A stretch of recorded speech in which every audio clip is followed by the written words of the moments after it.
Hey everyone, it's Amanda Kimball. I'm just doing my reflective questions um, for, I guess, the outline number 3. Well, the third outline. Anyway, to get right into things, for week 7, it starts talking about program evaluations and why evaluating your program is important and the purpose of it. And when it comes time to evaluate your program and get feedback and things, it really helps so that you can see what weaknesses might be in your program or what strengths might be in your program or where things might need to be changed. It can make it stronger, and it can also make it more effective towards the people that you're trying to help. And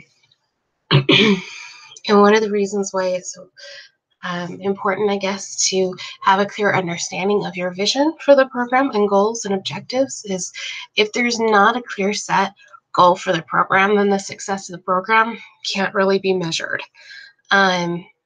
If the presenters do not have a goal in mind, they may be rattling off numbers and data and really great information, but what's their purpose? What are they actually doing? And we need to make sure that when we develop a program or a workshop, that we have that clear set goal in mind and what we want to accomplish.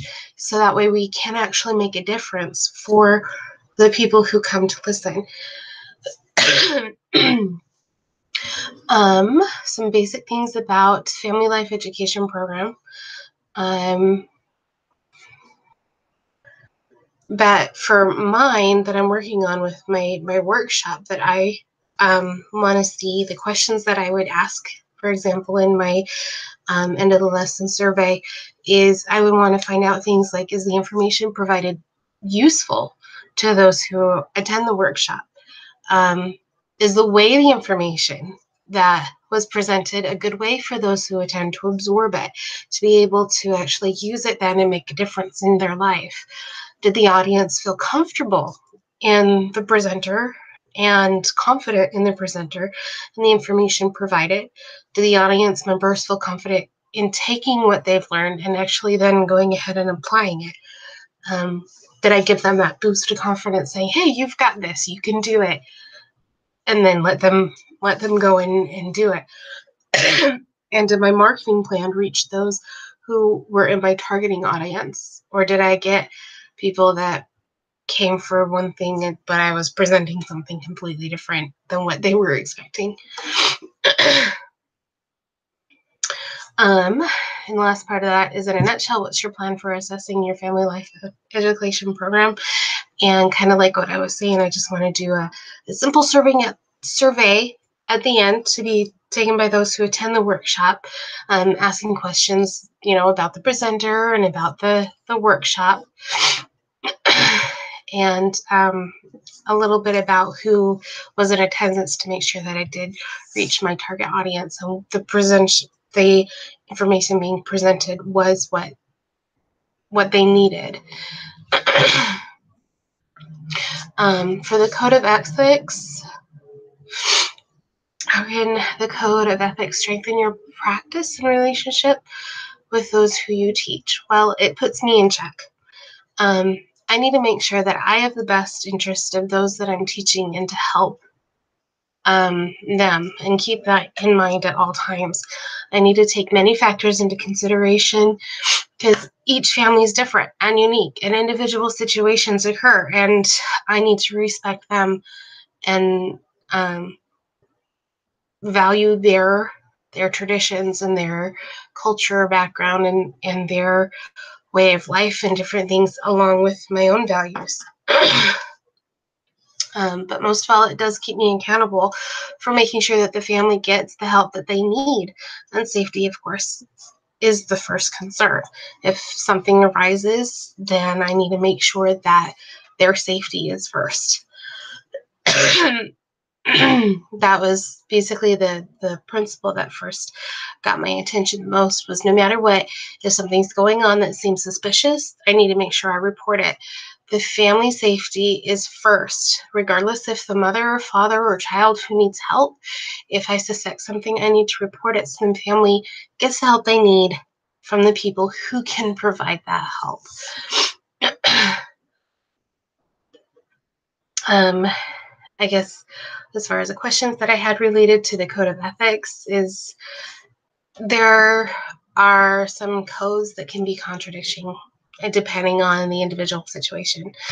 But looking into that, I just gotta kind of go with, yes, you need to stand up for those you are trying to help and be a voice for the children and do all these great things, but you always need to make sure that safety comes first and that they are taken care of.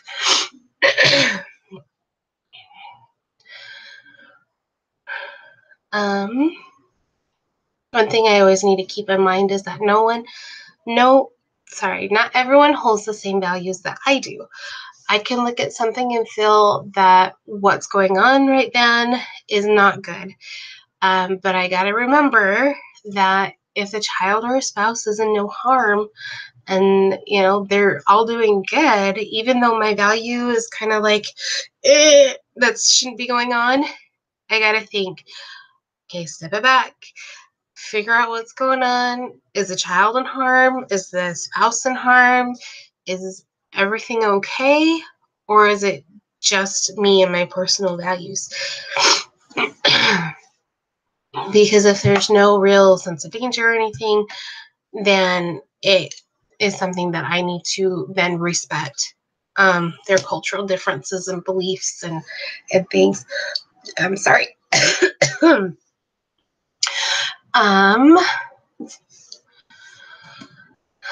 Let's see.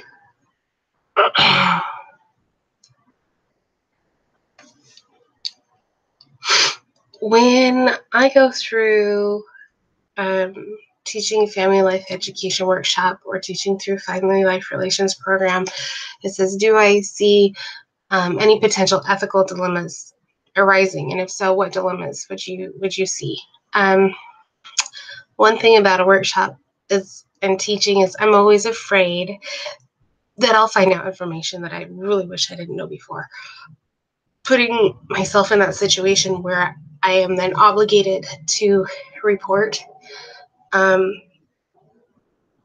hate the idea of reporting someone and what stress that would then put upon the family, knowing that I was the one that caused that stress. But then,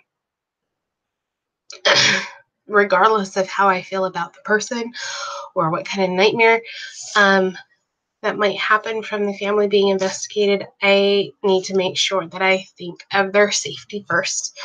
And even though it may cause a little bit of a nightmare, in the long run, if it is going to help that child or help the parent or the family that needs it, then I am then obligated to say something and make sure that the right people get in so that whatever may be going on stops, so no one is harmed.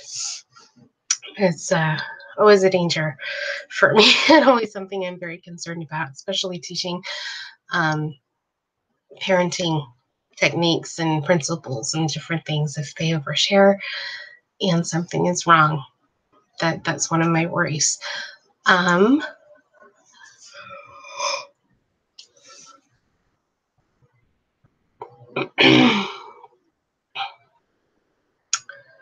Let me see. The Code of Ethics for Family Life Educator integrates 3 approaches to ethics. One of these approaches includes virtues of ethics, which is to do with the makeup of who you are as an individual. I kind of touched on that a little bit before. And the disposition to do the right thing for the right reason. And then the 3 things are caring, practical, and wisdom, and hope and optimism. And what do I feel? Practical wisdom, sorry. What do I feel are some of the qualities or virtues or things that I have to help maintain those high ethical standards? And I kind of believe that my 2 strong points are caring and hope and optimism. When it comes to caring for a child, there are going to be times when it takes a lot of patience, especially if that child is special needs or is delayed. in certain areas. It's one of my blessings that I kind of feel that Heavenly Father's given me to have patience with those children. Um, Patience to see what a child is doing and why they might be doing and acting the way that they are, letting them get whatever's bugging them out and done with, and then coming back to that child with a clear head, calm, and getting on their level of understanding and um, helping them through whatever might be going on. Sometimes all children need to do is just have someone to listen to them. And that might be something that they're not getting at home because their parents just don't have that kind of patience, because it takes a lot of patience to be able to work with that so that they're comfortable enough to be able to do that. I also find that when a parent takes that first step and is looking for help, that is a great sign of help. And they're going in the right direction. No matter what's going on, there's always that glimmer of hope, especially if they are then, reaching out for help. Staying positive when a family is going through a tough time is hard, but it can help them see what positive things, I can help them see what kind of positive things are going on, what they're doing great as a parent, and, give them the optimism that they need in order to continue doing good things and change for the better. um,